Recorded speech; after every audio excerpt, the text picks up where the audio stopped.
चलो last point पे आते हैं कि ये जो दो कोलन हमने लगाए हैं ये हमने क्यों लगाया और इनकी क्या इंपॉर्टेंस है, सी डबल प्लस में इन्हें क्यों लगाया जाता है। ठीक है, तो अब मेरे अगले सवाल का जवाब दें आप, क्या सी डबल प्लस में इस बात की संभावना है कि आपके प्रोग्राम में एक से ज्यादा क्लासेस हों? जवाब दीजिए, ऐसा है कि नहीं है? है ना ऐसा कि आपके प्रोग्राम में एक से ज्यादा क्लासेस हों? राइट।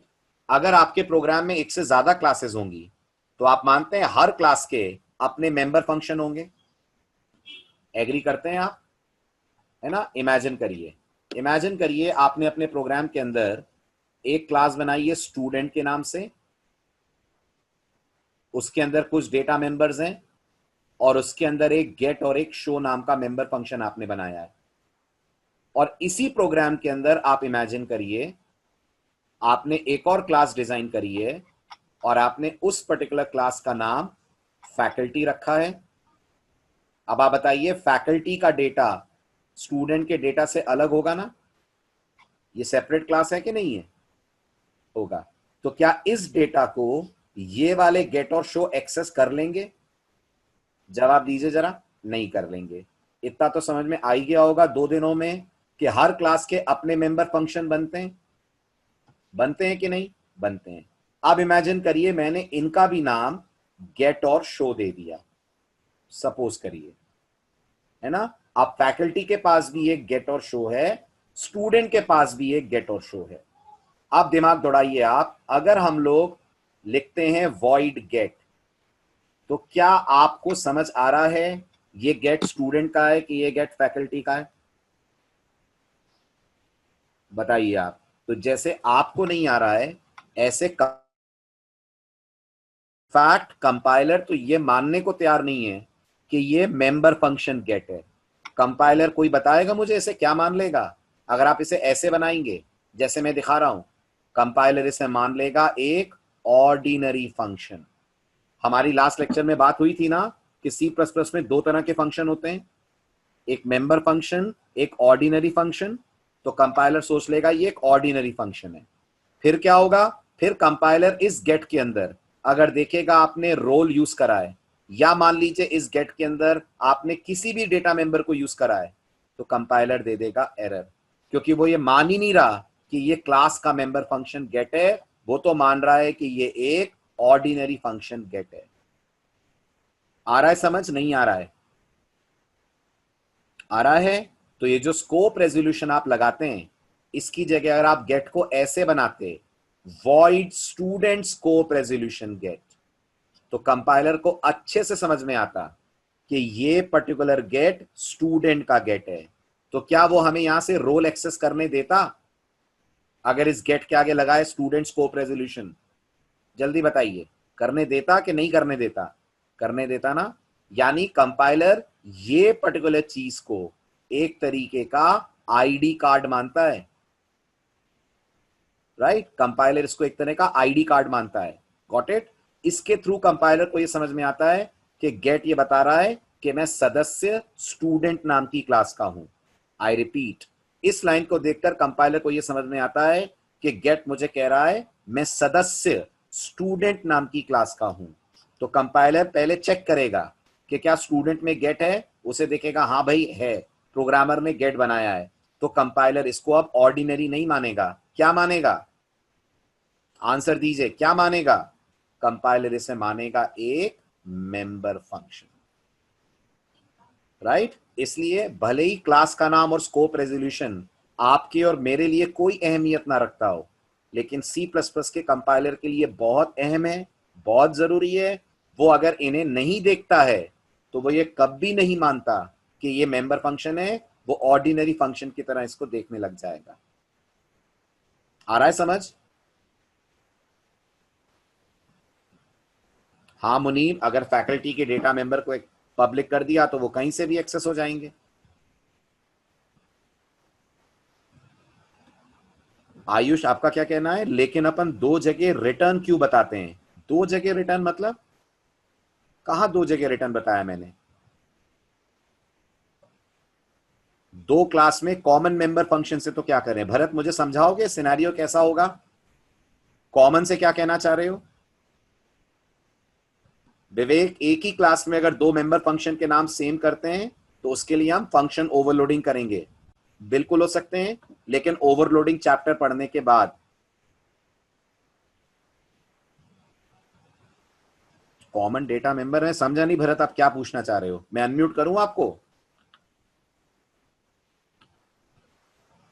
मैं अनम्यूट करूं? आप मुझे एक एग्जांपल दे सकते हो आप अपने क्वेश्चन का? दो क्लास में कॉमन डेटा कैसे हो सकता है, ये समझाओ मुझे थोड़ा। तो मुझे समझाओ फिर, दो क्लास में कोई एग्जांपल बताओ, कॉमन कैसे हो जाएगा? अगर मैं यहां मानता हूं इंटीजर ए है और यहां मानता हूं इंटीजर ए है, तो ये कॉमन कहां से हो गया? ये तो दोनों का अलग अलग ए माना जाएगा ना, खाली वेरिएबल का नाम सेम होने से कॉमन थोड़ी हो जाता है।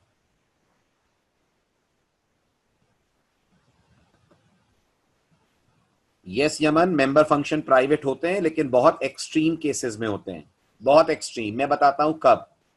सुनो यमन ध्यान से, सब लोग सुनिएगा, यमन के क्वेश्चन का आंसर मैं दे रहा हूं। यमन का कहना है क्या मेंबर फंक्शंस प्राइवेट हो सकते हैं? तो जवाब सुनो। मान लीजिए मैंने एक बैंक नाम की क्लास बनाई है, सपोज करिए। अब मुझे बताइए, बैंक में डिपॉजिट हर कस्टमर कर सकता है कि नहीं? बैंक में पैसा डिपॉजिट हर कस्टमर कर सकता है जो इस बैंक को बिलोंग करता है? कर सकता है। बैंक में कस्टमर्स पैसा विड्रॉ कर सकते हैं? कर सकते हैं।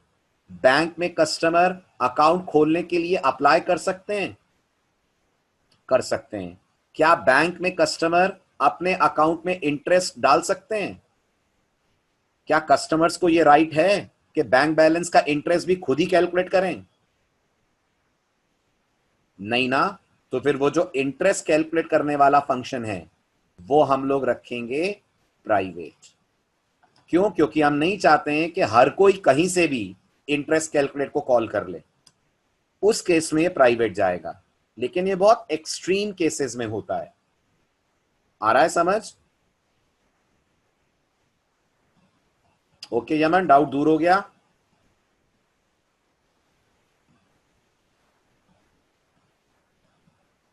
नहीं आरजू, एक बार जो रिटर्न टाइप आपने डिक्लेरेशन में रख दी है वो डेफिनेशन के वक्त भी सेम रखनी पड़ेगी।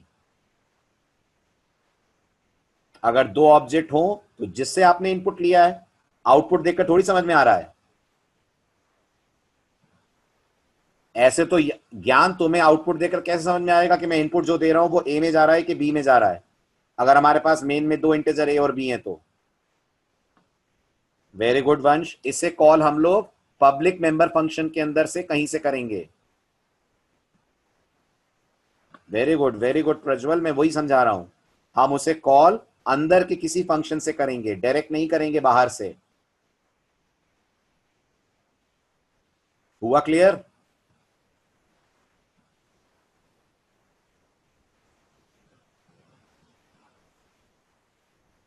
डन, बढ़े आगे।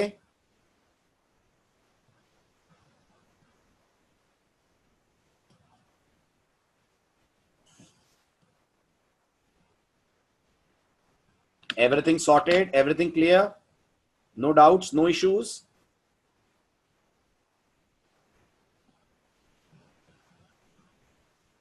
गुड।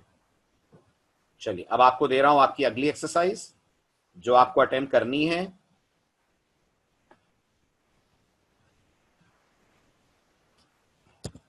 आपका नेक्स्ट असाइनमेंट अलॉट कर दूं, बन जाएगा? चलिए पहला question, write a program create a class called circle having an integer data member called radius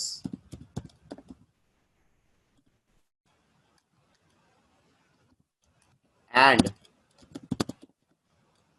the following member functions। बल्कि आप तो और डेटा मेंबर ले लीजिए। Write a program to create a class called circle having following members. ऐसा कर लेते हैं, ठीक है। पहला रेडियस, ये होगा an integer member for storing radius of the circle, an integer member for storing radius of the circle, ठीक है, पहला मेंबर। दूसरा area, a float member, area float होगा, जल्दी बताइए, for storing area of the circle,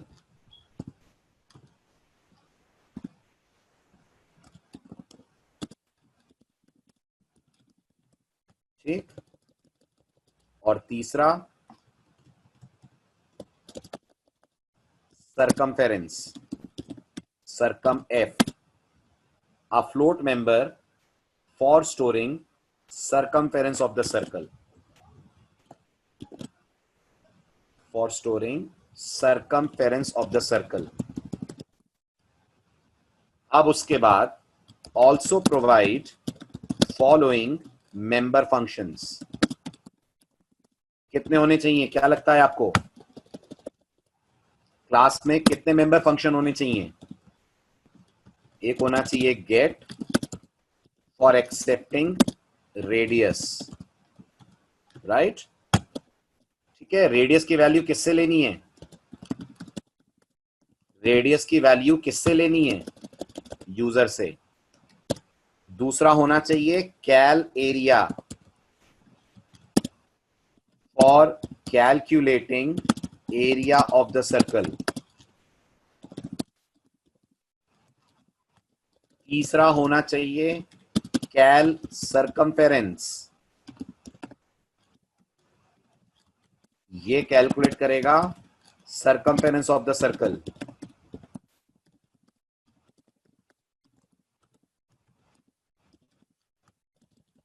चौथा होना चाहिए शो, ये डिस्प्ले करेगा एरिया एंड सरकमफेरेंस। बताएं, समझ पा रहे हैं आप? क्लियर हो रहे हैं चारों मेंबर फंक्शन के रोल के नहीं हो रहे हैं? Everyone please respond.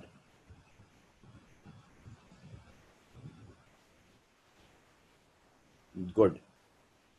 ये है आपकी क्लास का, आपका प्रोग्राम का पहला असाइनमेंट। सी प्लस प्लस में वेरिएबल नेम की लेंथ मैक्सिमम कितनी होती है? सी प्लस प्लस के क्लासिक कंपाइलर में 200 क्लासिक कंपाइलर में आपको मिलेगी, सी डबल प्लस में 256, और जो नए कंपाइलर्स हैं उसमें 1024 तक मिलेगी। ओके मुनीर, अच्छी खासी लिमिट है, राइट। तो ये आपका पहला असाइनमेंट है। उसके बाद मेन बनाएंगे आप, then write the function main. Main में क्या क्रिएट करेंगे? जवाब दें जरा जल्दी। Very good. Create an object of circle class. कितने ऑब्जेक्ट बनाएंगे? एक की दो? सिर्फ एक। कोई जरूरत नहीं है कि दो ऑब्जेक्ट बने, सिर्फ एक ऑब्जेक्ट बनेगा। Create an object of circle class, ठीक है, and call the member functions in appropriate order. Call the member functions in appropriate order. हो जाएगा? क्या ये प्रोग्राम आपसे बन जाएगा? एक्सपेक्ट करूं मैं। और बन जाएगा तो आपको ग्रुप में डन लिखना है। समझ आ रहा है? अब से हम ये पर्टिकुलर प्रोसेस स्टार्ट कर रहे हैं। मैं आपको असाइनमेंट्स दूंगा, आप ग्रुप में डन लिखना अगर आपसे हो जाता है तो। उससे मुझे नेक्स्ट क्लास में आने से पहले ये पता लगेगा कि कितने असाइनमेंट्स मेजॉरिटी बच्चों से हो गए। जिनमें मेजॉरिटी को दिक्कत होगी वो फिर हम क्लास में डिस्कस करेंगे, जिनमें कुछ लोगों को दिक्कत होगी वो आप अलग से मेरे से डिस्कस कर सकते हैं, है ना। इससे मुझे फ्लो समझ में आएगा, मेजॉरिटी की अंडरस्टैंडिंग समझ में आएगी, ठीक है सर। हाँ जी। हाँ सर, इनसे बात करनी थी। हम्म। आप लोग जिनका भी फी पे है तो ठीक है, और जिनका नहीं है वो नेक्स्ट क्लास से पहले फी पे कर दें, अदरवाइज आपकी रजिस्ट्रेशन डिनाइड हो जाएगी। जो भी फी आपका रिमेनिंग बचा है वो आप पे कर दें। अगर आपका पैकेज था और पैकेज का पेड है तो फिर ठीक है, और अगर आपका पैकेज नहीं था तो आप लोग का पैकेज कैंसिल हो गया, क्योंकि पैकेज सिर्फ 20 डेज के अंदर पे करना रहता है पैकेज की फी। तो आप लोग ग्रुप में डिटेल्स है, bank account details and phone पे गूगल पे की डिटेल्स, तो आप उसमें पे कर दें नेक्स्ट क्लास से पहले। वो कह रहे हैं फी स्ट्रक्चर बता दो। फी स्ट्रक्चर ग्रुप में सेंड कर देंगे हम लोग। 2000 C++ की अभी है। ठीक है, चलिए अगला असाइनमेंट आपको दे रहा हूं मैं। Second question, write a program to create a class called worker having following data members. एक वर्कर नाम की क्लास बनानी है आपको, जिसमें आपको डेटा मेंबर्स जो मैं कह रहा हूं वो बनाने हैं। पहला डेटा मेंबर बनाना है HRS वर्कड, कितने घंटे वर्कर ने काम करा।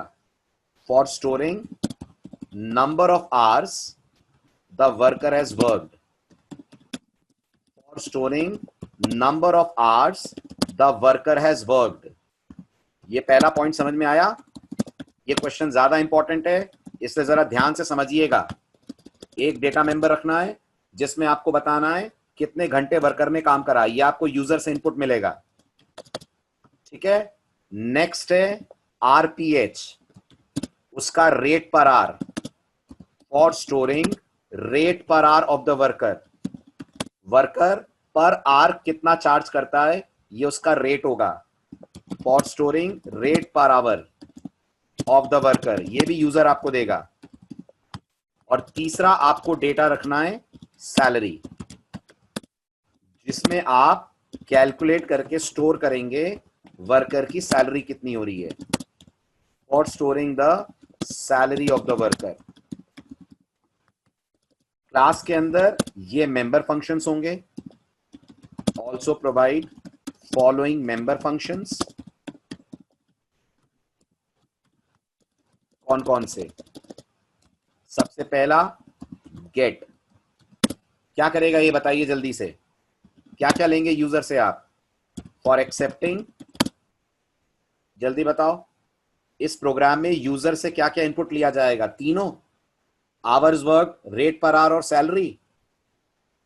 गुड, सिर्फ दो चीजें ली जाएंगी, तीनों नहीं लिए जाएंगे। For accepting hours work and rate per our. समझ आ रहा है? ठीक है। सेकंड, एक होना चाहिए calculate salary, calculate sal, for calculating salary of the worker. समझ आया?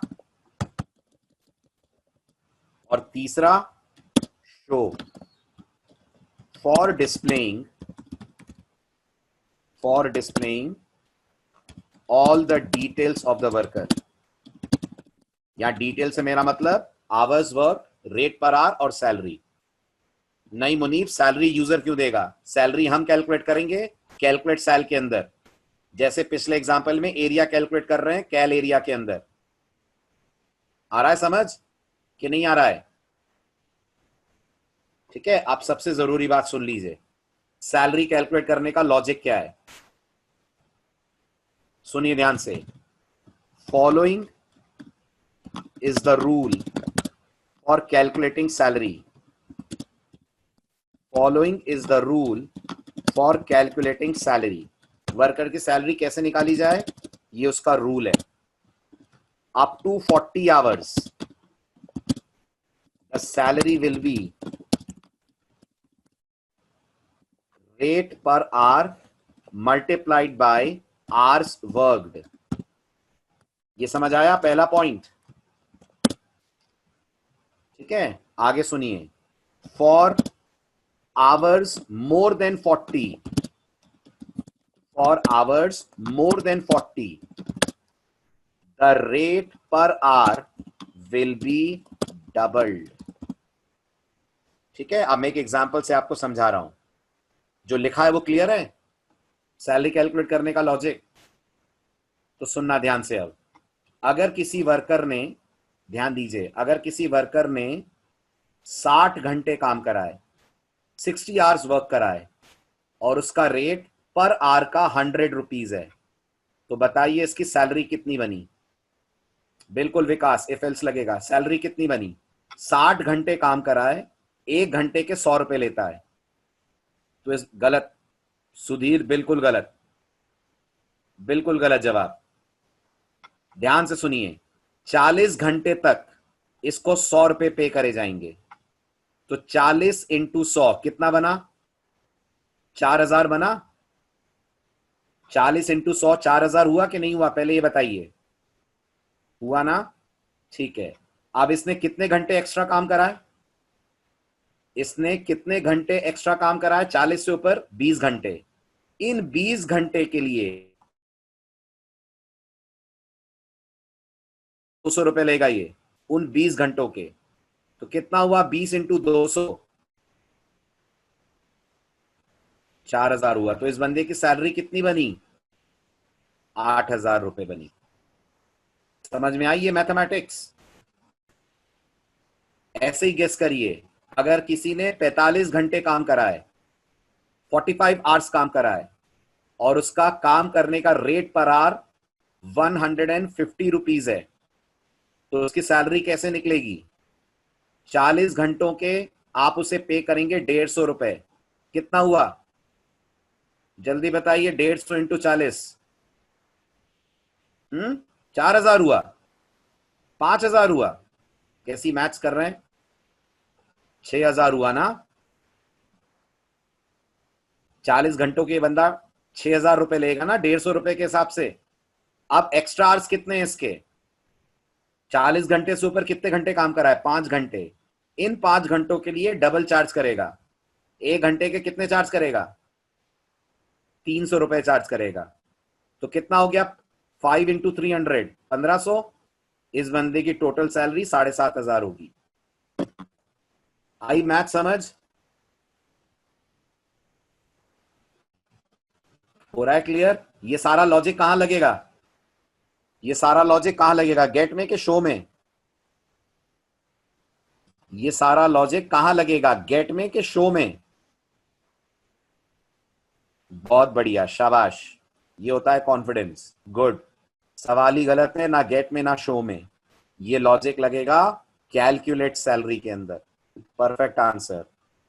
आ रहा है समझ?